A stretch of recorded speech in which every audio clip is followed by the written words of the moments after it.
pink granite. Well, that's how you get to the core of town, so to speak. Now, I'm no geologist, so I'm not going to stand here and tell you the technical name for the pink granite is trondhjemite, or the names of the minerals in the ground. I leave science to the scientist.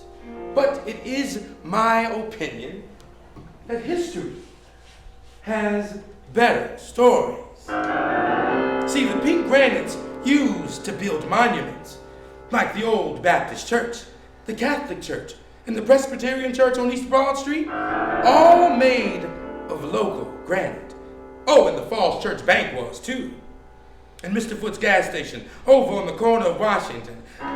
These were the social monuments of the time, local ones. I guess you could say that our history is hard and dense, just like the pink granite, that it's monumental and peppered over with mica to make it sparkle in the light. And you could say some of our history is buried, just like the stone, under sedimentary soil and all the structures and footprints that conceal it. But it's just waiting there, waiting, patient as can be, waiting for someone to come and find it again. Oh, you can still find pieces of the granite laying around though, even if it hasn't been seen as much as it used to be.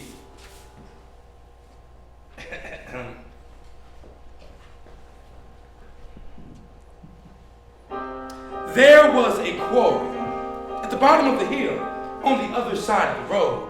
Some will tell you it was Trip Quarry. Some will call it Tenor Quarry. Some will call it the Falls Church Quarry and leave it at that. The opening dates, they work just about the same. Some say it opened in 1872. Some say it opened in 1880. Round the time it opened, Falls Church had just 100 homes, 11 businesses, and 8 churches. Oh, but the quarry was used back before that by the Native Americans. They made their arrowheads there. Plantation workers, they quarried the rock. There was quartz there, fool's gold there, and many other minerals, not just granite. I'd guess different people went for different things. Oh, but the quarry stopped operating in the 20s. Sure, people used it every now and again. But mostly, though, it began the process of being forgotten.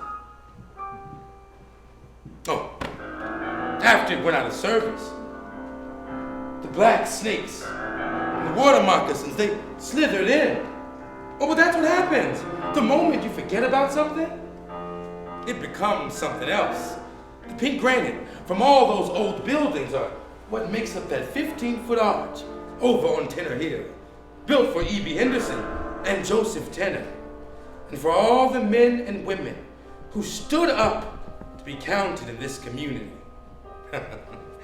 Maybe it's just me, but whenever I'm out there by the arch, I can't help but think of it as a gateway back to the time of old Tenor.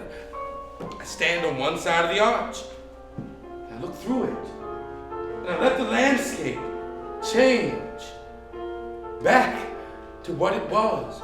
I watch as the granite works its way back into those old buildings, and I let history tell me all her stories. Oh, the city looked all kinds of wonderful, done up in its slick pink stone.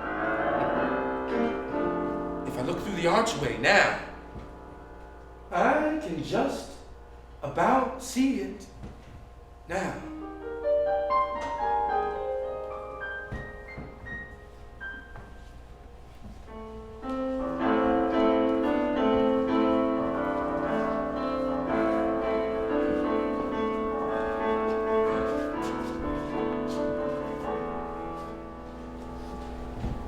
You're getting it wrong. It was an Indian who took it first.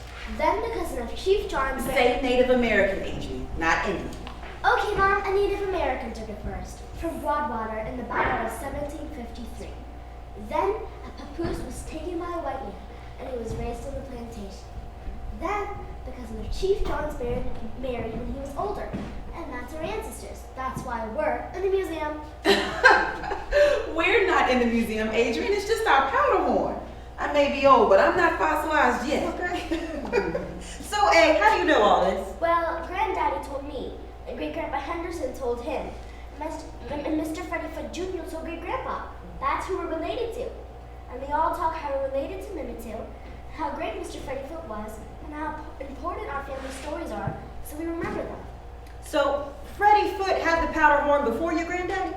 No, it was just passed, just like its story. But before I was born, Granddaddy told someone he wanted to put it in the museum.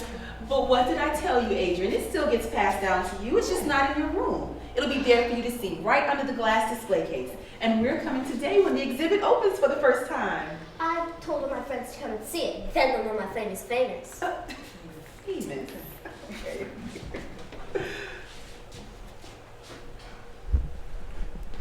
Mr. Merritt's open time.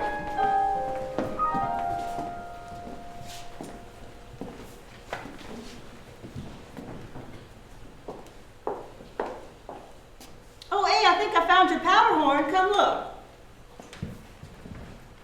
Nah, that can't be ours. Doesn't say anything about Mr. Freddie Foot on here. Oh, Jackie, didn't you say the name on the powder horn was Broadwater? That's what this one says. Let's see here. This powder horn belonged to Colonel Charles Broadwater, who fought in the 10th Virginia Regiment in the Revolutionary War. Yes, Broadwater was associated with many prominent Virginians, including George Washington, who mentions Broadwater in his writings. Historians estimate that the powder horn was passed down to his son, Charles L. Broadwater, when Colonel Broadwater died in 1806. Powder horns are commonly used to carry gunpowder in battle and were made from the hollow horn of an animal. But that can't be ours. Our name's still on it. Look, it looks like the museum forgot about us, sweetie. But don't worry. Listen, when I get home, I'm going to write a letter to make sure that our family gets represented, okay? I guess our family's not famous after all. Just leave this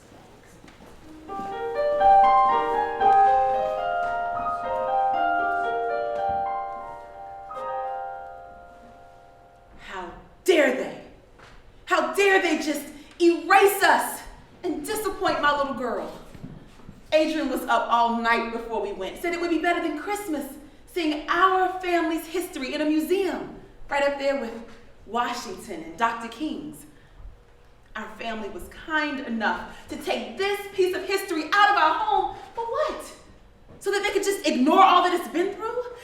I typed up histories explaining how the powder horn came to our family. And they have the gall to say that it was Colonel Broadwater's powder horn and that he passed it down to his son. End of story. Well, I'm trying to pass this down to my daughter. This story, this pride. How dare they take that away from me? It hasn't been taken away, Jackie. I don't think it was that deliberate. A person can't forget what they never knew to pay attention to. See, no, that is just the problem. I am tired of fighting to get people's attention. Why is it so hard for people to just acknowledge significant histories? People simplify. People reduce. There's a plaque, not too far from here, but a mile, that stands on a spot that calls itself Haley's Corner. Well, in actuality, it should have been called Freddie Foot's Corner. But people, they forget about that part. Haley's the name remembered around here because, see, he was a local politician. Freddie Foot owned over 30 acres of land, which is now Falls Church. Worked his whole life to get it. Remember, he was a slave, so you know he had to work hard for everything he owed. What keeps making that sound? Ah, that's the bell over at Galloway Church. Sounds on the hour, sounds on the half hour. Sounds whenever there's been some local injustice or maltreatment, which is nearly the same. Oh, but I'm sure you've seen the church. Stands right proud up on the hill. But I'd be willing to bet you that you never heard of Harriet Bryce, She was a black woman, owned lots of land around here. She bought that land, sold it, donated it to the Methodists so they could build their church. Why have I never heard about that?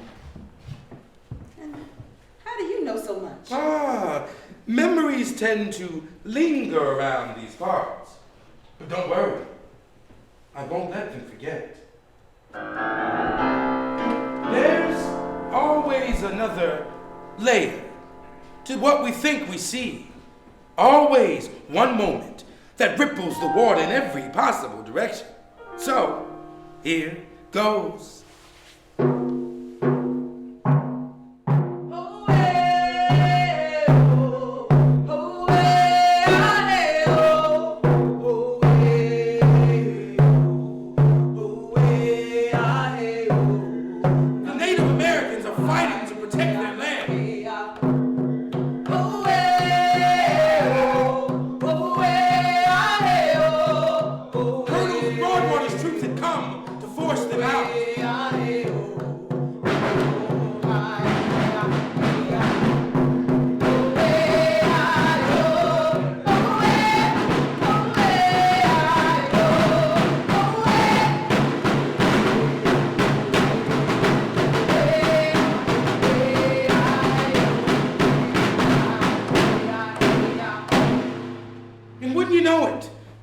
A Native American that ended up with Colonel Broadwater's relic.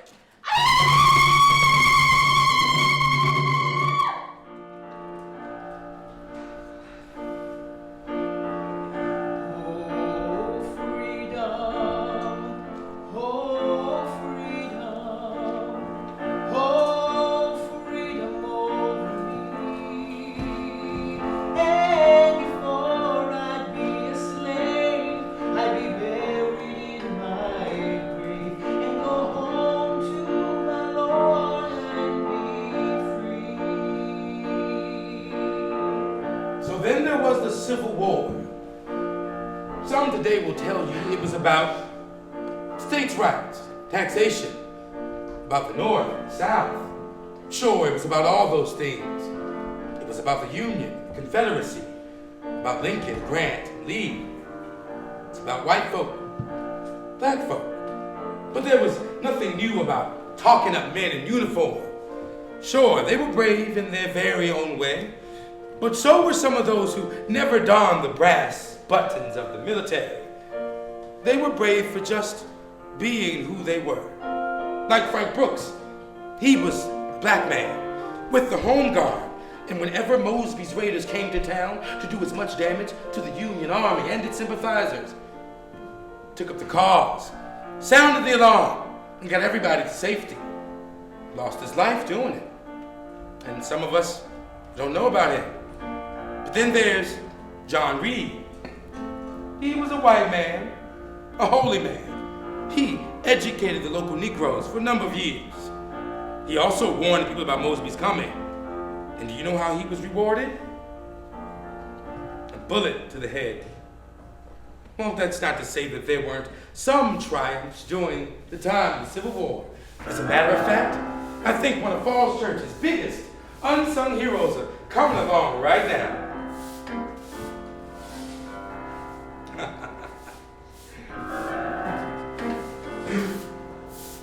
Oh, good evening, Major Minor. If you don't have anything for me to do, I'm gonna go on down to the railroad and start my shift. Oh, that's Mr. Frederick Foote. He worked as a servant on the Fitzhugh plantation and was then sold to the Minor family. Blacksmithing was his specialty. Oh, he was talented indeed. Ooh, it's hot. But that don't matter.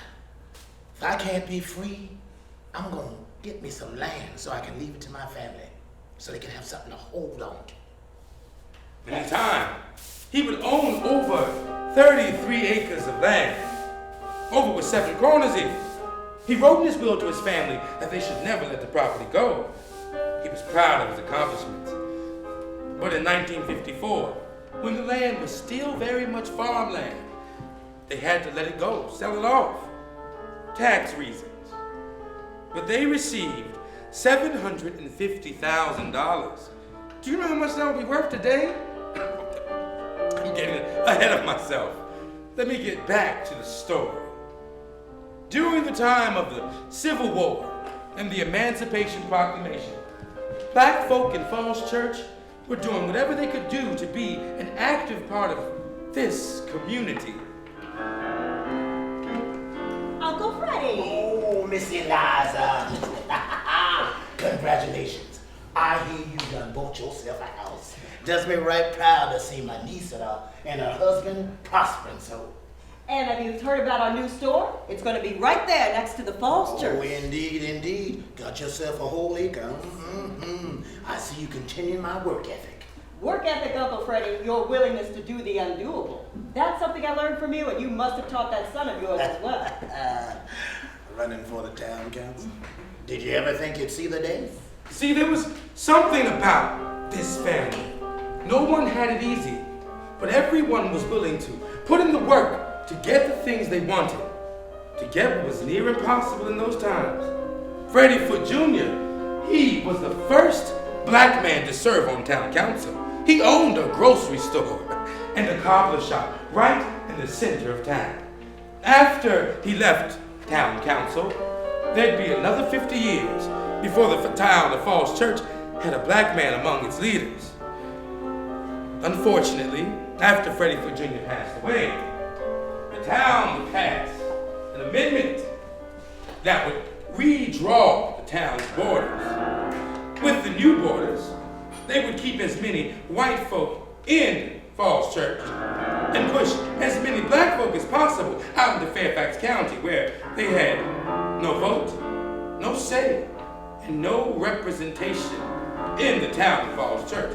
Oh, it didn't matter that there had recently been a black man on town council in living memory.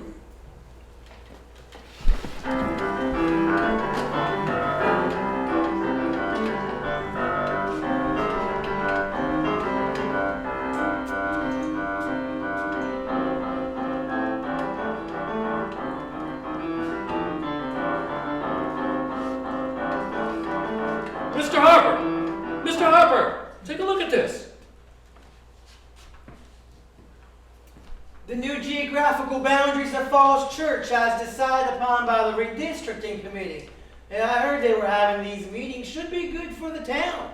But look, the new town boundaries run straight down all the Negro neighborhoods. Huh, back in Chicago, folks would never stand for that. Well, it's not about race, it's about politics. Giving the Republicans their own space.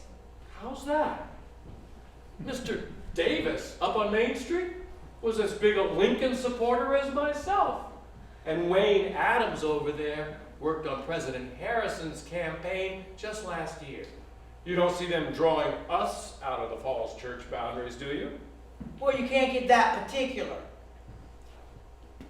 You really believe that this has nothing to do with removing the Negro population?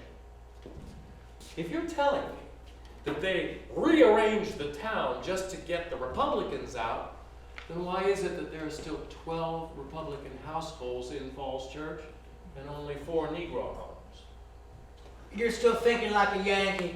Here in the South, it's more of a political decision. I'll tell you, Mr. Harper, sometimes this place makes me want to go right back to Illinois.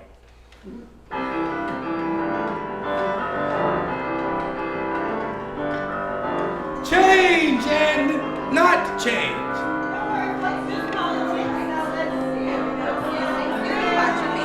Start Falls Church.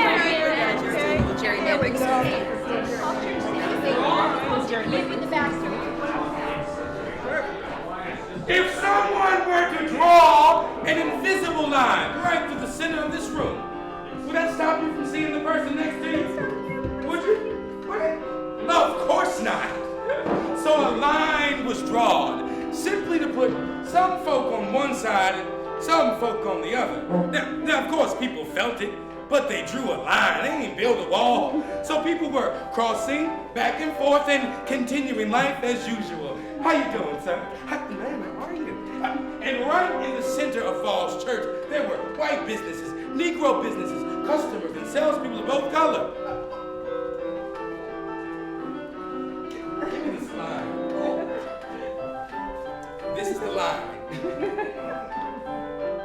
And on Sunday, the pastor at Galloway Church took the long trek from his house in Fairfax County to his church congregation in Falls Church, when all he really had to do was go out of his house, over the line, and into the church. And yet, he crossed municipalities. He would laugh, and life would go on, as it has a tendency to do. This side. You want some gerrymandering? You all still in Falls Church, you still got your vote. Where we go? No problem. I'm sorry, sir. I'm all tired You're of in the Fairfax gerrymandering. County, you lost your vote. Nothing personal. Gerrymandering. Oh, wait a minute, we got something to prove. Fairfax County, Falls Church. Falls Church. Falls Church it is. You think so too? Falls Church? Falls Church? Falls Church it is. You sure? Majority wins.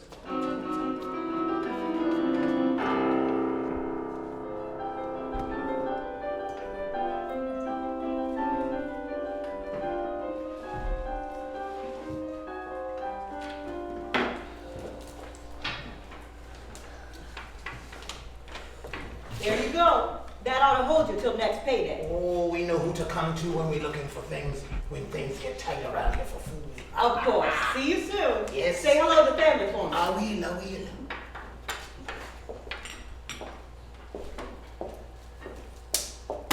Mark my words, Eliza Henderson, that credit is going to be the death of this place. And good morning to you, Francis. I'm serious, Eliza. Now what if I ran around town doing everyone's hair for free? My business wouldn't have stayed open all these years, that's what. Now, I respect that, Francis, but it's different with my store. If people can't afford to pay you, they've got no business getting their hair done. But everyone still needs to eat. And sometimes people need a hand up. Every week? Now what happens when someone opens up a store that won't take credit? They will get the bills paid while you struggle to keep your doors open. Now, don't bar trouble, Francis. I'm still here. And besides, nobody needs to use the back entrance of my store. We need to keep everything that we have, especially now, Eliza, with all these changes. You're one of the last Negro businesses within the official Falls Church boundary lines. Well, as long as the community keeps coming in to support me, I'll be here. They look after me, I'll look after them. Community. Yes, we know how well the community looks after us. Freddie Foot went barely in the ground good before they started fooling with those boundary lines. Politics, my foot. We'll get through, Francis. We always do. Oh, why, Mrs. Wells, you found us. Yes, I did. Everyone told me the best place to get my ingredients was Eliza Henderson's store. This is Mrs. Wells. She just moved from Washington. She's head of the Ladies' Aid Society over in West Falls Church. This is Mrs. Frances Tenner. She owns the best beauty shop in town. Probably half the women you passed on the street today have their hair done by Frances. Oh, come on now, Eliza. Well, how do you do? How do you do? Well, I'm here getting ready for the Falls Church Pie Contest. The Ladies' Aid Auxiliary has asked me to host this year. So I'm here to ask your advice, Mrs. Henderson. Should I use white sugar or brown sugar for my apple pie? Well, we should be asking Mrs. Tenner here. She won the ribbon last year. Oh, well, you must come and defend your title. I'm sorry, Mrs. Wells, but I can't. I don't live within the official Falls Church boundary lines. The contest is only open to those who live in the town. Well, well, that is just ridiculous. It's a real shame, isn't it? Seems like some people around here are afraid of a little competition. Among other things. Exactly. A rising crust doesn't care what side of the line it's up and is on. Wouldn't you say, Mrs. Wells? Oh, I certainly would. Pie is pie. This is taking things too far. Of course, you're the host, ma'am. But it seems to me that putting together an all-county pie contest would show some folks around here we won't let some men draw some lines on a map and tell us we can't be neighbors. Oh, I like your thinking, Mrs. Henderson. Sometimes we have to lead in our own way. If we just do the right things, like my mother always said, if you want something done right, hand it over to the ladies. I use both types of sugar in my pie, Mrs. Wells. You try that. Oh, I certainly will. Thank you, Mrs. Tinner. And don't put your pants away just yet. I just love helping to bring about more good pie in the world. Now convention days are over and election time's near. From east to west, from north to south, there's just one name in every mouth. When a fella meets a fella and he says to him, "What's yours?" He says, "I think I'll have to drink to the Democratic cause." It's Wilson, that's all. Oh, Wilson, that's all. Who strikes the public sentiment, says who will be our president. It's Wilson, that's all.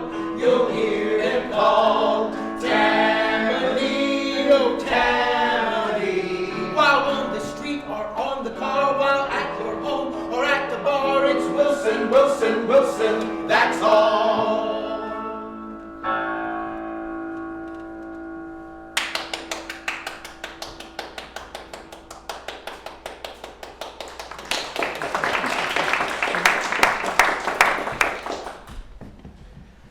The time has come when the attitude of the Democratic Party toward Americans of Negro descent can be easily and clearly defined. I want to assure them, through you, that should I become President of the United States, they may count upon me for absolute fair dealing and for everything by which I may assist in advancing the interests of their race in the United States.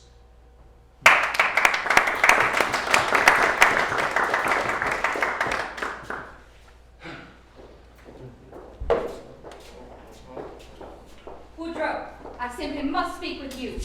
Well, hello, dear. You're back early from your tour of, where was it? Printing and engraving. That is exactly what we need to discuss. Do you know what is going on there between the whites and the niggers? Now, Ellie, I know it can be shocking to see the Negroes working on the machines. McAdoo should have prepared you for that. I'll have a word with him. Did you also know that the whites and the niggers are sharing the same lunchroom? My land, Woodrow, I saw a white woman and a nigger woman sharing food. No, I didn't know about that part.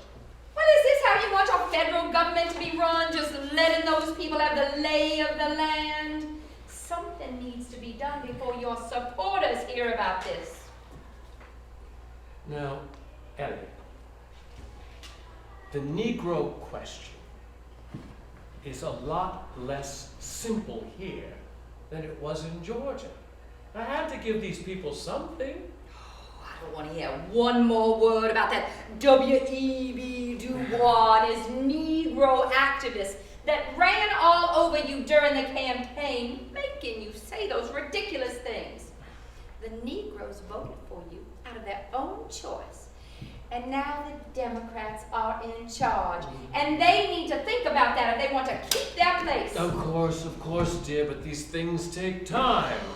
Now, please don't get yourself so upset over this. Well, someone had better get upset. The white people in your government aren't getting upset. Why, if these kind of things are happening in the Bureau of Printing and Engraving, imagine the liberties the niggers are taking elsewhere. The other departments, or the Capitol. God forbid, right here in the White House. Oh, now, just a moment. Nothing like that is happening here. How can you be so sure? I will look into the policies of every department of the government. Will that satisfy you?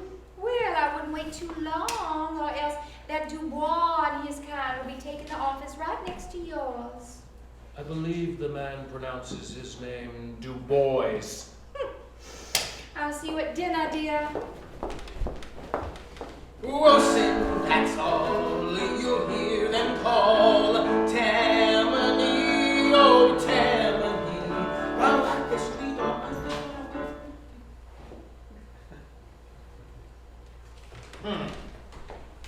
Should I become President of the United States, they may count on me for absolute fair dealing and for everything by which I could assist in promoting the interest of the race in the United States. Wrote it down to memorize it. I suppose it's our fault for believing in Wilson. He lied just like they all do. I just can't get over all these changes because of one visit by a silly white woman. Well, she is the First Lady. Exactly. She is not the president. He should have come to see for himself before starting up all this trouble for us. This is exactly what he said will not happen when he made his campaign statement to the NAACP. Well, here, let me help with that. Oh, thank you, sir.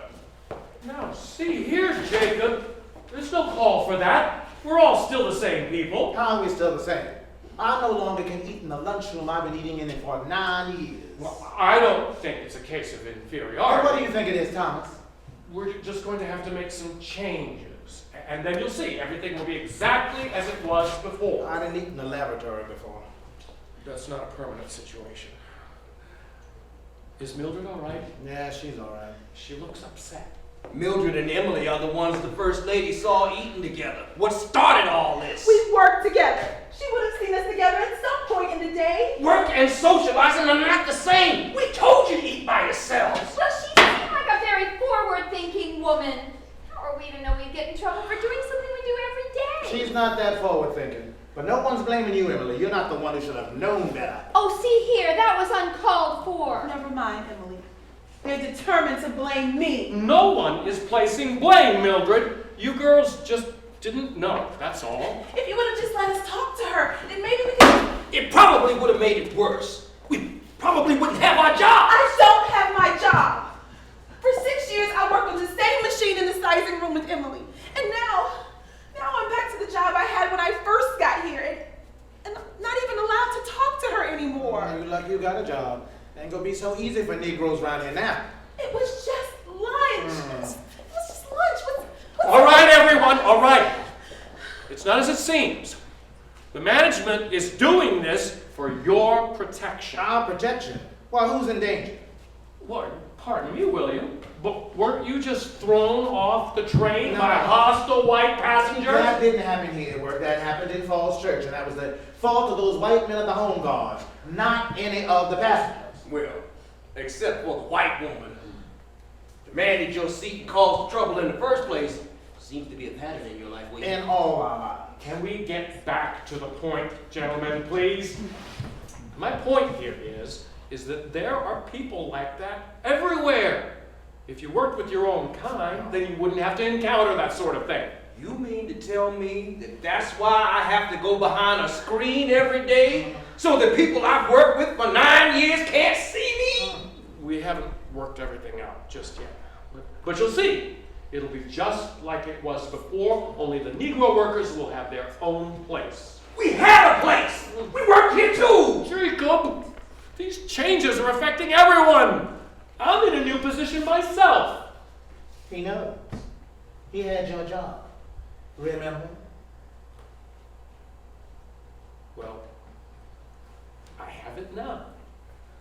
And I have a job to do, and frankly, this isn't helping. Emily, you're actually the one I came down here to talk to. You are to return to your own department. Oh, but she was just helping us. I understand, but I asked the three of you to do this. Emily?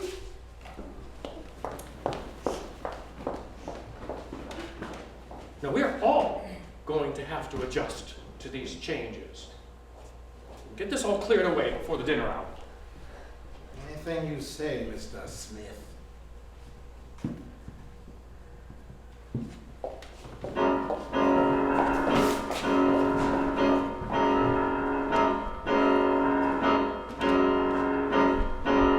Here's a little song I'm singing about people, you know it's true. If you're black, you gotta work for a living. Here's what they'll say to you. If you're white, you're alright. If you're brown, you stick around.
Henderson. Oh, good morning, everybody. The man of the hour. How you doing this fine morning, E.B.? Now, you know we heard about the verdict. Congratulations. Now, if you had told me yesterday that a colored man would get justice in a court system in this town, I would have told you to go shake your head. Call Dr. Johnson. You did say that when I told you I was going to hire a lawyer and pursue the case. Oh, I probably did, E.B. I probably did. Hello, gentlemen. Fine day, isn't it? Train late again. We were just talking about the verdict. I guess I should shake your hand too, sir. Yes, 'Cause sir. if it hadn't been for your testimony, my boy William wouldn't have won this case.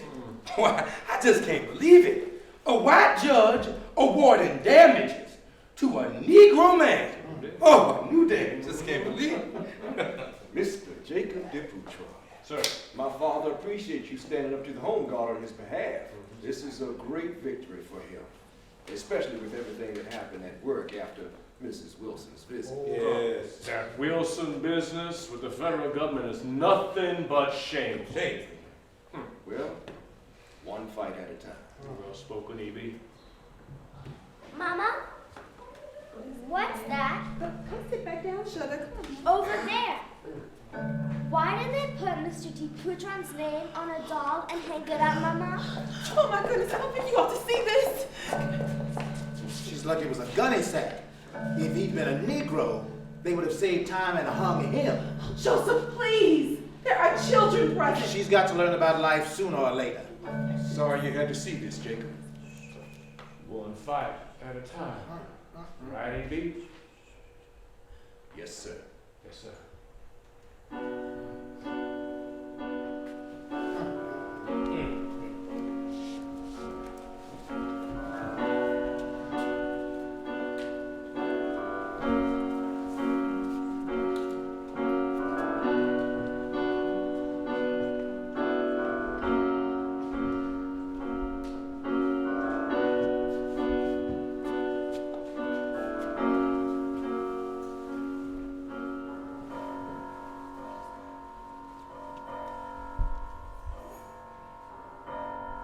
Professor, some night when you're peacefully dreaming in your downy couch of the charming baboons you have been instructing and sniffing in the delightful odor exuding from their bodies, you will be abruptly awakened by ghosts standing on either side of your couch.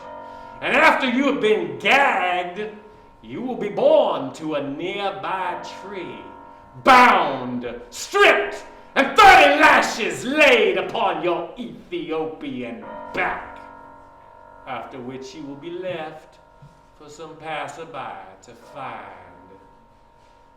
We are for law and order! So long as your aforesaid Ethiopians behave. But when you thrust yourself upon your superiors, the white people, your doom is sealed. A word to the wise is sufficient. Signed, K.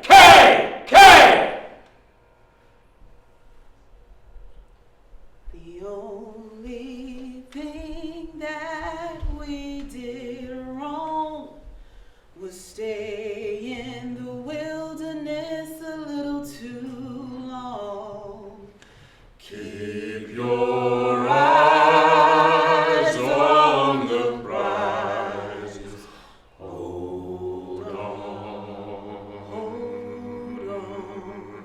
The only thing that we did right was the day we started to fight. Keep your eyes on the prize. Hold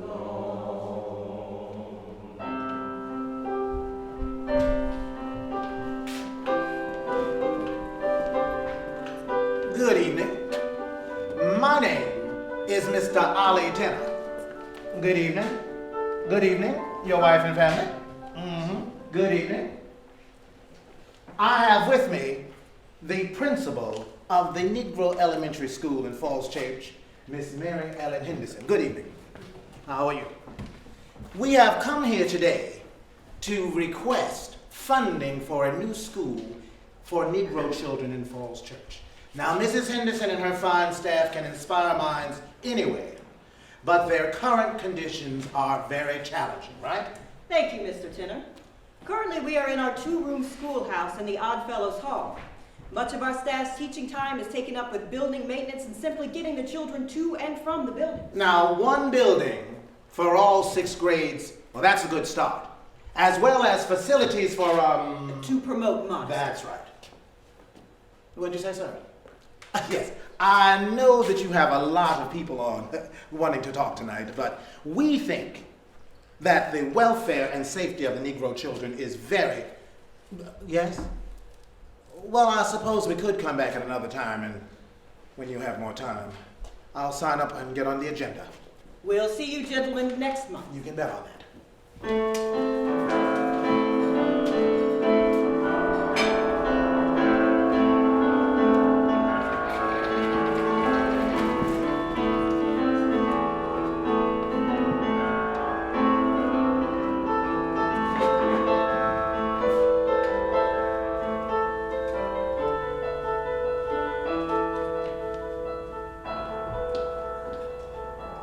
What's that? Letter to the Post about the segregation ordinance. They may not care up in D.C., but that's not going to stop me from trying everything I can. A lot of people around here read the Post, too. We have got to respond to this ordinance in many ways, Ned, and I think a thoughtful, articulate letter is good. Shows that we have intelligent people on our side, too. You should write to all the papers. Sounds like you're getting ready to tell me something. Now, I'm serious, Ned. Oh, well, thank you now. Of course, now that you mention it, Ollie Tenor and I are headed back to the school board meeting next month. I knew it. I know my Nellie. Listen, though. You and Ollie watch yourselves going out on these school campaigns. They'll be looking for any reason to cause trouble now. Ollie and I don't give anyone reason to do anything. We're just stating our case. They refuse to answer any of our letters, so we're going to go to the meeting that's open to the public for comments. Just be careful. You and I both know who they mean by public and who they don't. Now, E.B., how long have I lived here? How long have I been a Negro woman here? I know how they do, and you knew what would happen when you brought me out here to the country. I can't sit by and not do for my children. I wouldn't expect anything less, Nellie. Just be careful. I worry anyway. That's my job. All right, then. Hello, Nell. Hello, E.B. Evening, Joe. Joseph. Mhm. Just in time for some iced tea and lemon bars. Oh, delicious, delicious. E.B., did you make those changes to that letter of protest for the council? You mean the paragraph about the prominent citizens supporting us? Yes. The white citizens. I think that would be implied. Who else would they consider prominent? Well, I would say Mr. Joseph Tenor is. Oh, thank you, Nell. But only on one side of town. Listen, I hear you and Ollie are going back to the school board meeting next week. We'll be there. If they don't want to answer our letters, they'll have to deal with us in the open meeting. Bringing the mountain to Mohammed, so to speak. Yes, sir. Joe, E.B., everyone here yet? We need to discuss this segregation ordinance. It's preposterous. And the CCPL, they need to respond. Has anyone spoken to Duputron yet? Yes, he's with us. Well, that's good. And Father Van Ingram is writing a letter of support from the Catholics. But you know what I think we should do? We should ask the NAACP to start a branch right here in Falls Church. We talked about that in the last meeting. Now, most of you didn't agree, but I don't think we have any choice now. That's going to be a long road, gentlemen. They only have branches in cities. Evening, Miss Nell. Evening, Mr. Summerall. Iced tea and lemon bars? I've been thinking about them lemon bars all the way over here. People in cities are not the only ones who need help now. Did you get that new school yet? Still in the one room. That's what I'm telling you. Well, we might as well try and get help from our own. The Lord helps those who help themselves, Amen. right? Amen. Well, help yourselves now, gentlemen. Yes, Yes, man. Get your hand.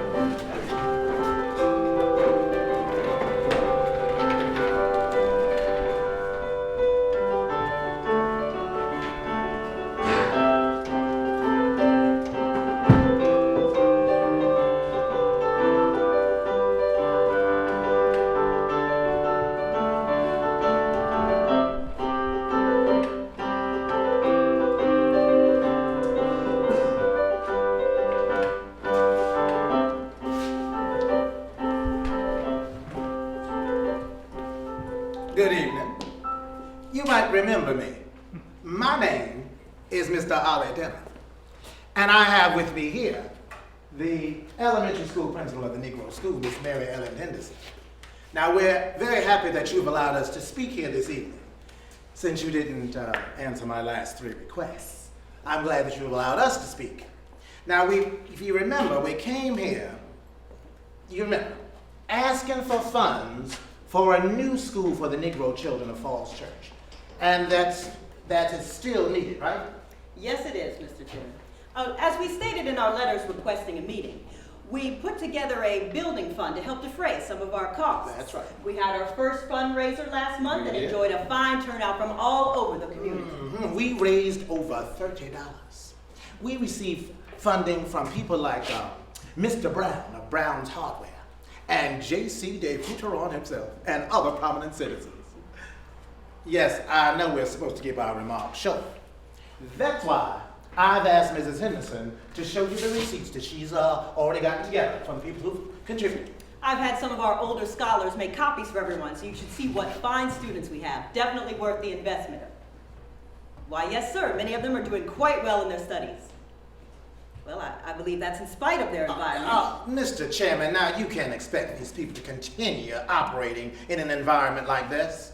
Just because these fine teachers are showing results doesn't mean we can improve the learning environment. Do you agree?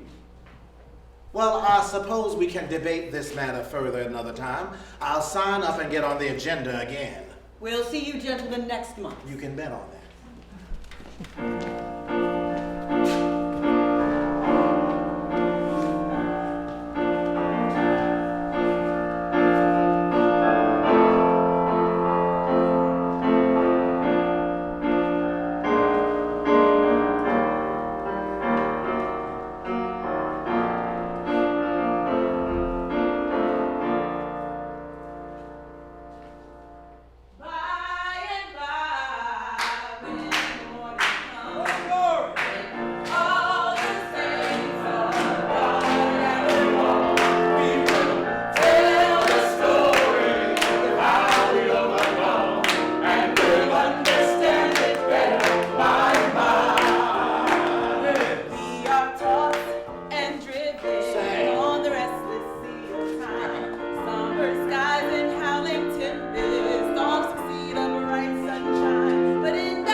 Yes, take your time, brother.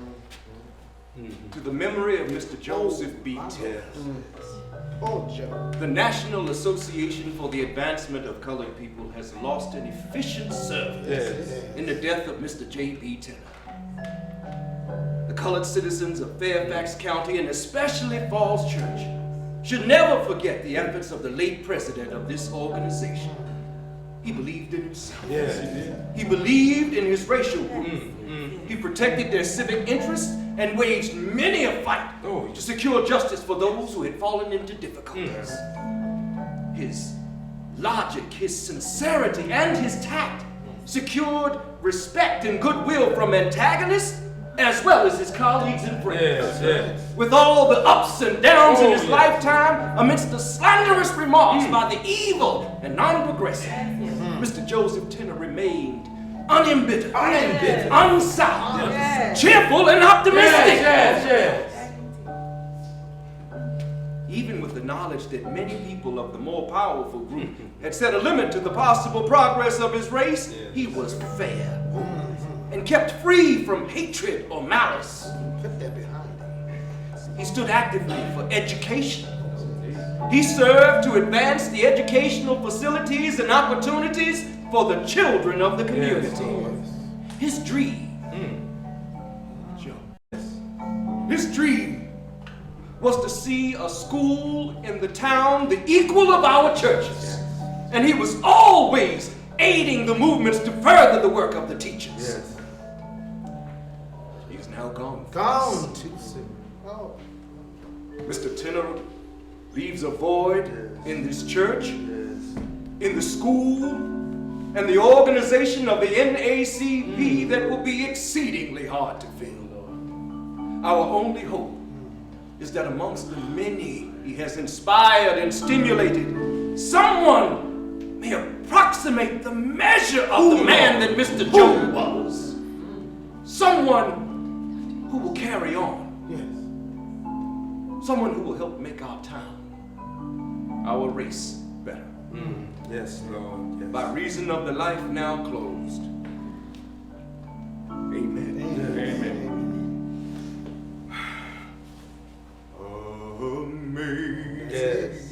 Amazing grace, how sweet, sweet the sound. Yes, Lord. That saved a wretch like me. Yes, Lord. Yes, Lord. I once was lost, but now I am found. Was blind, and now I see. When we've been here 10,000 years, bright shining as the sun, we've no less days to sing God's praise. And when we first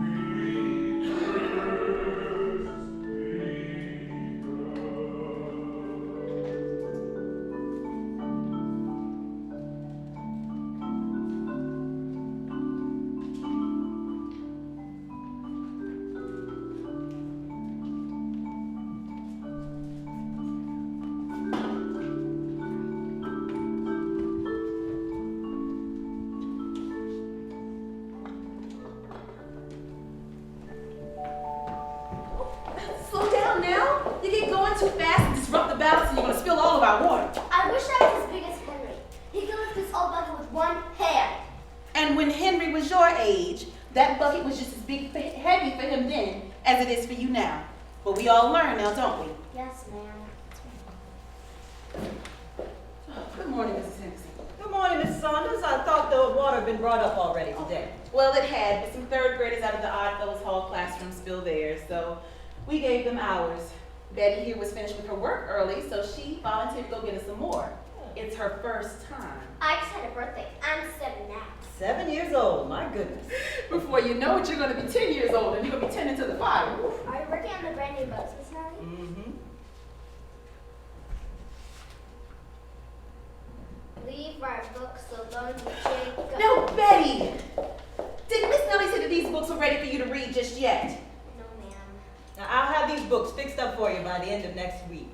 You did a real good job with the water. Thank you. You run on back to your classroom now. Yes, Miss Nellie. Leave our books alone, you jigaboos. Niggers should learn about Ethiopia. With Ethiopia spelled incorrectly, I might add. My goodness. I would think the whites would teach their children better manners. I guess it doesn't matter to them since they know the books are just gonna come to us anyway. Here, let me help you with some of these. Now, how are we supposed to teach the Civil War when half the books have these chapters ripped out? No, they're just mad because our side won. I wonder if the teachers at Madison or Jefferson Elementary have to do this. Or if part of the curriculum involves fetching water and building fires for the whole school. And that fancy brick building with those nice fine classrooms? I doubt it. Best not think about what goes on there or else you'll just get angry. Or maybe it's time that we did. Look at this. Why children ride heated buses to school? Now, when our buses break down, we've got 5- and 6-year-olds walking 10 miles to school. You should see the poison ivy all up and down little Millie Thomas's legs. Ollie Tanner and I have been on this for 30 years and nothing has changed. I've been polite, I've been nice, and I've been ladylike. It's time to try something else. I'm putting together a report that shows plainly the level of discrepancy between white schools and Negro schools. It certainly does make you think, seeing it all written out in black and white like this. Wait. They get money for administration and operations. Exactly. Nothing else works. It is time to speak the language the white man understands. Money. I don't know why I didn't think of this in the first place. See. But what if they take away the buildings we already have? Well, we can't do worse than our own homes. In fact, we do every day. Or what about the church? They can't take God's house away from us, too. But aren't you afraid to go talk in front of those white men? You never know how they're going to handle something. Well, my mother testified before Congress and my father worked for presidents. I guess I can handle the school board. I guess you can, Miss Mary. I won't ever forget that time that you walked up into that superintendent's face and you lectured him about throwing away perfectly good books. The looks on their faces at that meeting we weren't even supposed to be at. Oh. Well, it worked, I guess, except for having to fix the pages and erase their foolishness every time we get new books. Janitorial services for all their classrooms. That must be something. When I'm through with this, there will be an accounting for the level of support between white and Negro schools. It is a disgrace. Well, Miss Nellie, it looks like you're going to shame them into doing better for Negro children. And then we can buy our own books. Our disgrace and shame. You're going to need some more paper.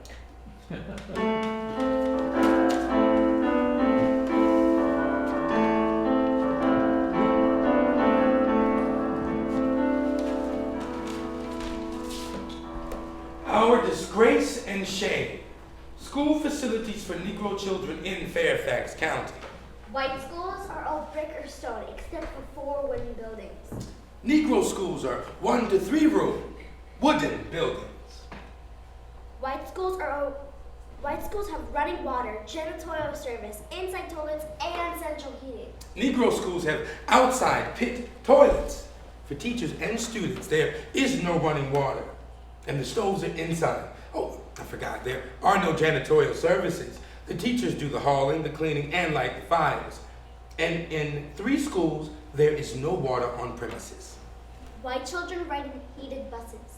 Oh, some students walk 4 to 6 miles just to get to school, and their buses are old and rickety and are not heated. The 1945-46 proposed school budget is? For white children, and the capital outlay is $745,000. Negro schools, 0. Administrations and operations, $97,730. Negro schools, 0. $160,000 for 6 classrooms, a washroom, a cafeteria, classrooms and general use for the elementary and high schools. Negro schools, 0.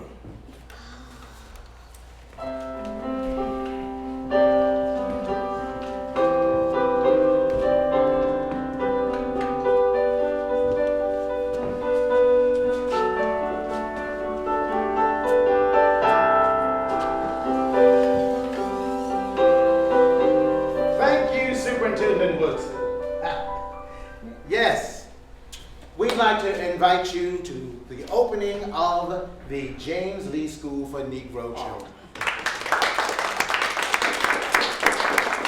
We have had some wonderful remarks from our county and state officials, as well as our reverend. But now we'd like to hear from the children. This fine young lady right here has written a verse in tribute to her principal, Ms. Mary Ellen Henderson. Mary Ellen, now come on over. I'd be honored. Now, Mr. Tenner was right beside me all those years getting to school, so I want you to stand right here and listen with me. Okay. School days, school days. Good old Falls Church school days. We carried the water, we fetched the wood. We had a teacher who understood all of our needs and what to do. She taught us reading and numbers too. She taught us to respect all men. Miss Nellie Henderson. Oh, thank you very much. Well, the reason we worked so hard for this day is right here. Shall we take a picture before we have a tour of the school? Smile.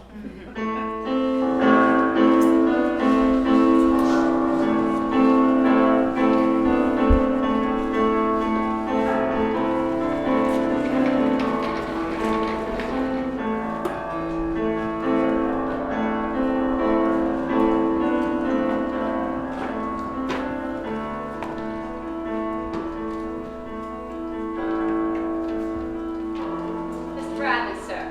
We've received another letter from that Mr. Henderson. Those things are like clockwork. Was that the 6th one this week? 20th this month? And over 2,000, and that's just since you've been working here. You know, sir, you get more material from him than you do your own reporters. Yeah, he's a lot less expensive than my reporters, too. Let's see what he's got to say this time. May 27, 1948. To the editor of the Post. Every intelligent citizen knows that we can't have democracy in our nation's capital until segregation of races because of color is eliminated. Children in our schools today ought to be friendly in public ways and meetings with peoples of different races. The difficulty of doing this is in the fact that they are being educated in separate schools. All around the nation, educators are embarking upon intercultural programs of education to lessen the tensions due to religious and racial differences. But not so in dual school systems. Sincerely, E.B. Henderson. You know, sir, the man's got a point. I think so, too. Print it!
I'd like to propose a toast to our guest, Mr. E.B. Henderson. You know, your mother and my mother were lifelong friends from childhood, and I've known you some 60 years. So I want to say a few words for you. I'm going to put this down. Should we sit down, Mr. Adams? Now I have to write them down because you know I'm not much of a speaker. E.B., this came to me. I just had to write it down. In the fields among the flowers, birds and animals, you found beauty, entertainment, and invaluable knowledge. In the neighboring streams, you sought the thrills of wading, swimming, fishing, and boating. In your close communion with nature, you developed poise, coordination, mental and physical agility, strength and endurance, qualities that I might add enabled you to face the rigors of the vigorous life which awaited you. You became a valuable force in the community life in Washington, D.C., and in nearby Virginia and Maryland. As a schoolman, you were progressive, with an understanding attitude toward the problems of the day, which you faced with courageous and contagious conviction. You must know, Dr. Henderson, what a pleasure it is for me, on behalf of your colleagues and friends in the community, to be asked to present this expression of their esteem and appreciation of your contribution to the cause of education and your interest in making ours a real democratic world in which young people and their elders may be able to enjoy full citizenship. It's still there. I want to raise a toast to my friend and yours, E.B. Henderson. Here. Would you all mind terribly if I said a few words about Dr. Henderson as well? Oh, sure. Yeah, I'm no Cato Adams. Whiz. Perhaps not 60 years, but 40 years. 40 years ago, as a young civil engineer, I surveyed the lands of your mother's estate. You were better educated than I, both academically and in life. And as I pointed out to my parents, you were handsome. A Clark Gable in sepia. I mean, witness the photograph. But most of all, I admired the qualities of heart and mind that made you a man. And 10 years later, when I was on the town council, I tried to get the balcony of the State Theater open for colored. I argued at the time that there's no place in town where a decent colored boy can take his girl for an evening's amusement. Even in Raleigh, a hotbed of Ku Klux activity, they have reserved the balconies of the finest theaters. And I've seen many a well-dressed colored couple going in on a Sunday afternoon. Well, I was outvoted. But not because of bigotry itself, but because they told me they didn't trust their sons to stay out of the balcony. What a commentary on the whites. I was heartsick. And I'll never forget, you met me on the back steps. And you remember what you said to me? You said, "Don't feel too bad, Mr. White. Even in Liberia, the only black democracy, we still have discrimination, black against black. And now we have both lived to see a better day. And I feel like I can call you by your first name out of equality, out of respect, and not inequality. And on this evening, when we toast your many accomplishments, let me add my congratulation to a list that will go on into eternity. First and foremost, may I articulate your greatest accomplishment, the creation of the first rural branch of the NAACP along with Mr. Joseph Tinner. The creation of the Black Basketball League and your tireless efforts to secure equal education for Negro children through your thousands of letters to the editor, working tirelessly beside Miss Nellie. The future, of course, belongs to the young. They are our hope. But you are the one who showed us the way to make a world for them. Here's to you, E.B. God bless you.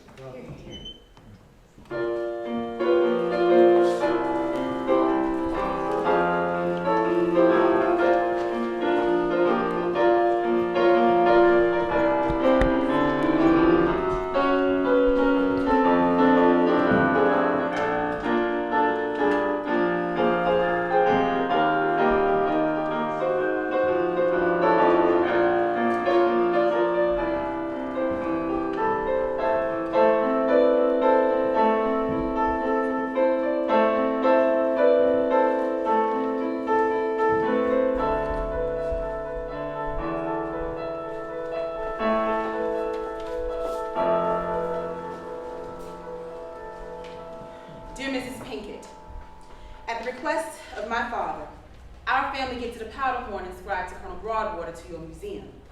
This letter is in response to my recent visit to your museum where, much to my dismay, I discovered that the family history that you were entrusted to protect has been neglected.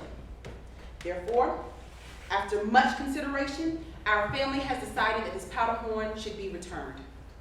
For over 220 years, our ancestors protected this powder horn, not because it belonged to Colonel Broadwater, but because it was a tangible item that helped relay our family's history. I am disappointed that this rich and valuable history would be overlooked. Dear Jackie, I'm enclosing a copy of the research our museum has conducted, as well as the findings that we have drawn. Charles Lewis Broadwater of Fairfax County was the grandson of Captain Charles Broadwater, a merchant mariner who entered the Virginia Navy Potomac Fleet in 1776 as a midshipman aboard the sloop American Congress. It appears by the 1778 Revolutionary Army orders that Broadwater obtained documentation that entitled him to supplies from the Virginia State Store. This powder horn was likely acquired from this commissary. The history of this powder horn has been passed down in our family. The Foots, the Hicks, the Hendersons, and the Richards all protected and passed along this object. All of these families still have descendants in the Falls Church area, and all of these families recall the true history of this powder horn. Following examination of the Broadwater powder horn, our staff has determined that it is a very fine example of this type of equipment, well made and preserved. The powder horn itself is quite small to be used with a flintlock rifle or musket. It may well have been used with pistols. The text on the horn reads, C.L. Broadwater, October 22, 1807. The date reads 1636, when the horn was manufactured. It appears to have been etched with a small gouging tool and is likely the date of Broadwater's birth.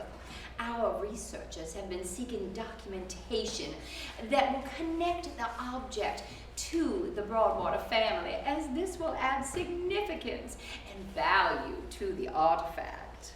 After the battle at the Fitzhugh Plantation, the horn was taken by a Native American.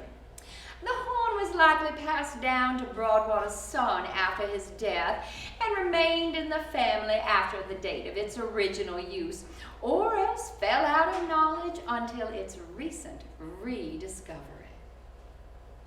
For over 200 years, the powder horn was hidden, safeguarded, and passed down by our ancestors. It was kept in trunks, in safes, and padded boxes under the bed.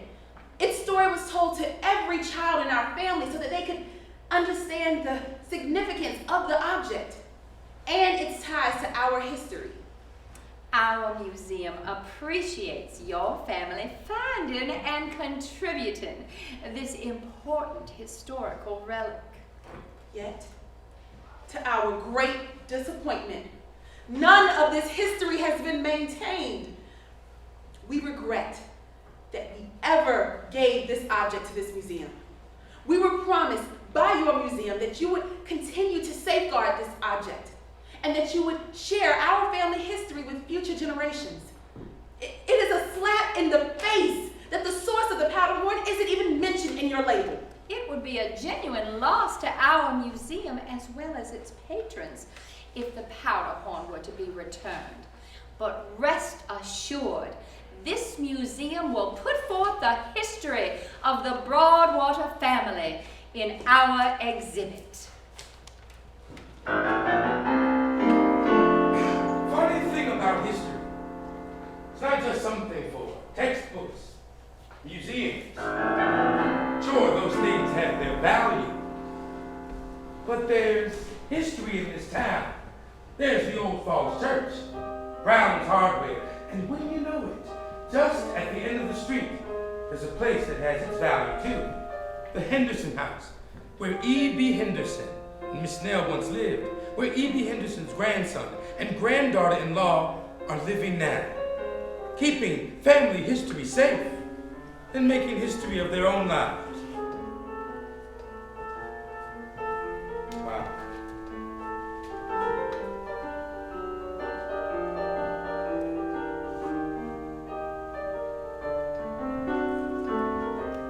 And just out there, Tenor Hill, where E.B. Henderson and Joseph Tenor helped to organize the Colored People's Protection League and the first rule chapter of the NAACP. Oh, there's lots of landmarks and people right next to you who could tell you their stories if you'd only ask. Yes, there's history in this room. Yes, this very room. Every beating heart, every thinking brain will help shape those things that will someday be called history. If you want to be remembered, it's best that you remember those who came before you. After all, there isn't just one side of a story, just as there's never one side of an arch.